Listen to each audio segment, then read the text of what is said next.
never made it, but I know what it takes. I'm motivated by a mix of emotion. Got my statement, and I'm reading it slow so I can understand it fully. Appreciate my standing, go out of this world and right on time.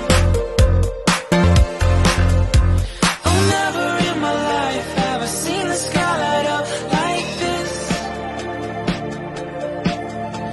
I'm far away from Earth and I wanna know if you exist. Mission control, do you read me?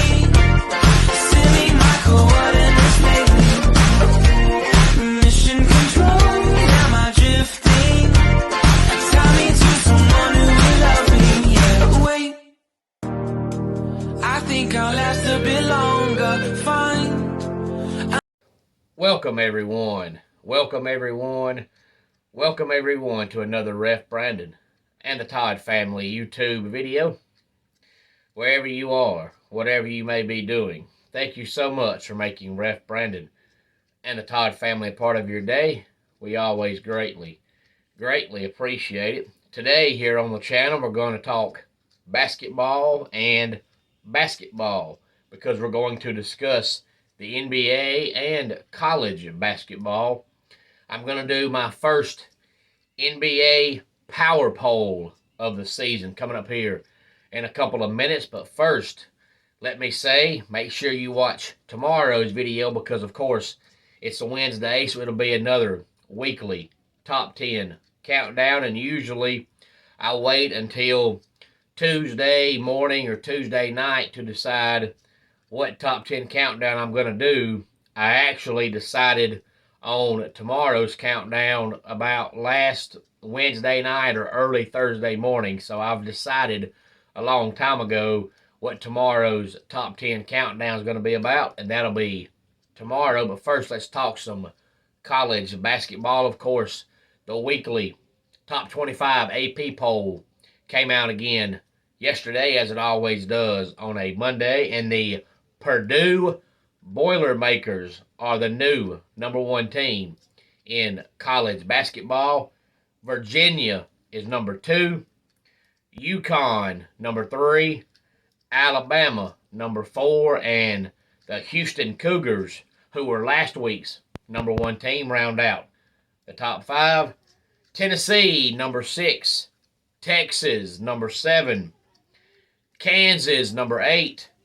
Arizona, number 9, and the Arkansas Razorbacks are number 10. 11 through 15 is Baylor, Duke, Kentucky, Indiana, and Gonzaga. 16 through 20 is UCLA, Mississippi State, Illinois, Auburn, and Maryland. And 21 through 25 is TCU, Wisconsin, Ohio State, Virginia Tech, and the Miami Hurricanes.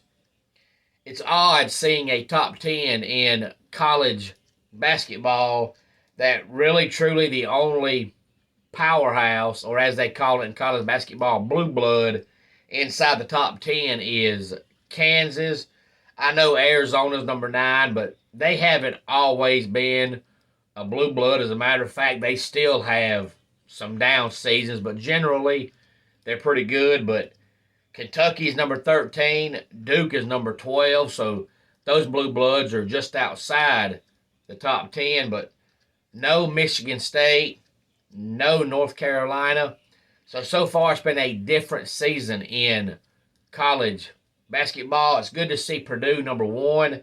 But Purdue's been pretty much a top 5 team now for the last 3 or 4 years in the regular season. But then come tournament time, they're out by the second round. So they need to figure out a way to not just be good in the regular season, but move that over to the playoffs and play good in the tournament. Otherwise, these great regular seasons do not mean diddly squat.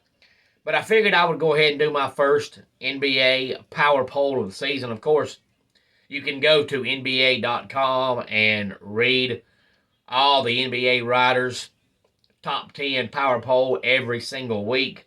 But I figured now that we're pretty much 1/3 of the way through the season, I would do my own. You can't be exactly 1/3 of the way because they play 82 games. So in reality, 1/3 of the season would be 27 and 1/3 games. But most teams have played between 26 and 29 games. So we're right at 1/3 of the way through the season. So my top 10 power poll has 4 teams out of the Eastern Conference and 6 teams out of the Western Conference. The best team right now in the NBA, hands down, is the Boston Celtics. The best team in the Western Conference right now is the New Orleans Pelicans.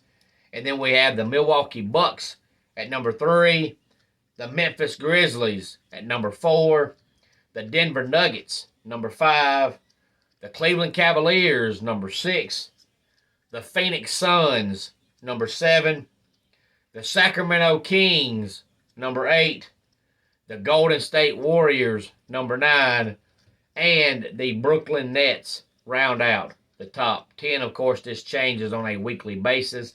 That's why I waited till 1/3 of the way through the season. As I said earlier, the NBA writers do one on a weekly basis, but it changes on a weekly basis based on how good you played the past week. I don't like doing it that way because basketball teams are very, very streaky. You might win 4 in a row and then you might lose 2 of the next 3. So just because you have a bad week, to me, doesn't make you a bad team. And just because you have a week where you win all 3 or all 4 games you play doesn't mean you're one of the best teams in basketball. So I like to go by the quarters of the season. So we're pretty much 1/3 of the way through the season. I might do another one of these when we get to the halfway point of the season. But I like to get a huge, huge portion of the season in, not just a small sample size. Because when the season started, the Portland Trail Blazers were the best team in basketball, and that lasted about 10 days, and that was it. So to me, a small sample size is not enough to see how good you really, truly are. Hopefully my Pelicans continue playing the way they are right now, but I just don't know. I know before the season started, I said they would be improved, and they are definitely improved. They're definitely a playoff team, but I don't know if they'll have the best record in the Western Conference all season long. In fact, I'd be shocked and stunned if they do. But if you watch high school football playoffs, then you might have heard this story already, but there's now talk of them putting instant replay in high school football, which is funny to me because most people want replay to go away in college football and the NFL because there's too many times where we slow the game down for 5, 6, 7 minutes, and then the referees still stick with the same call, or still, as most folks say, get it wrong. And the whole point of replay is to get it right. And they're going to miss calls. They're human. That's never going to change. They're human. Excuse me, but you can't have robots on the field. You've got to have live people. No matter how hard you try, they're always going to make mistakes. They're always going to mess up because they're human. I've been a referee now in wrestling for 15 years, and I still mess up. To me, in every single match that I ref, I go back and look at the mistakes I made because I'm human. You can always do better. No matter how hard we try, these referees are always going to mess up because they're human. And especially as fast as the games are played now in football and basketball, you look in real time, you're going to get it wrong. But when you go back and spend 10 minutes watching a slow motion camera of the play, then you should get it right. And if you're still not going to get it right, then what's the point of the replay? Because it was introduced as supposedly helping the referees fix the calls they got wrong. But if you get it wrong and you watch the replay and you still got it wrong, then what's the point of the replay?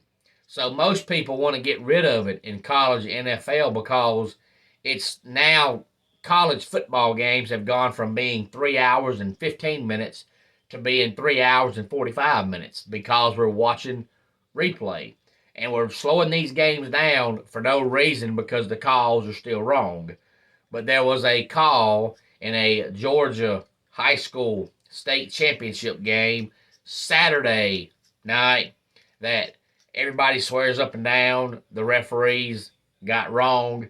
So that has made them now be discussing bringing instant replay into high school football.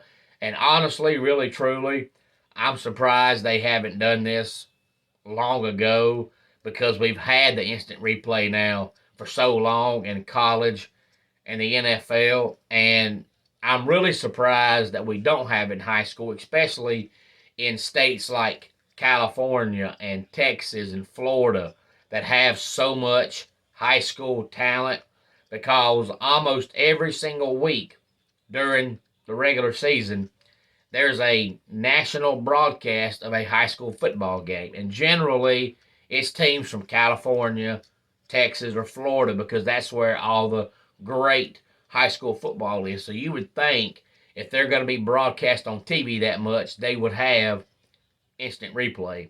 If you would like to go back and see the play that was missed in Georgia high school football state championship game on Saturday, it was the Sandy Creek game. And I'm not saying the referees didn't miss the call, but I'm not saying that it cost the team the game because the call was on third down. We don't know what would have happened on fourth down. For all we know, they would have scored on fourth down and still won the game. We don't know. They may have kicked the field goal, went to overtime, won the game. We don't know. So you can't say just because the referees missed the call, they cost the team the game, because that's not so. We never know what might have happened on the next play or the next drive or in overtime. So without not knowing that, you can't say it cost the team the game, but you can say the referees missed the call. There's a big difference in saying the referees missed the call and saying the referees cost them the game. Missing the call is one thing. Costing them the game is something completely, totally different. But if you would like to see the replay of the game, I'm sure you can go find at least that play on Google if you type up Sandy Creek High School in Georgia and see the play. It was on the goal line, and it was right around 1 minute to go in the fourth quarter. And that is the play that has made them start discussing bringing in instant replay in high school football. Any thoughts on any of this, please feel free to let me know. Let's go ahead and get our dad joke of the day in here. What did the drummer name her twin daughters? Anna 1, Anna 2. And that wraps it up for today's Ref Brandon and the Todd family YouTube video. Until next time, it's Ref Brandon saying, just like in pro wrestling, life can be over by the count of 3. Tell your friends and family how much you love them. Bye.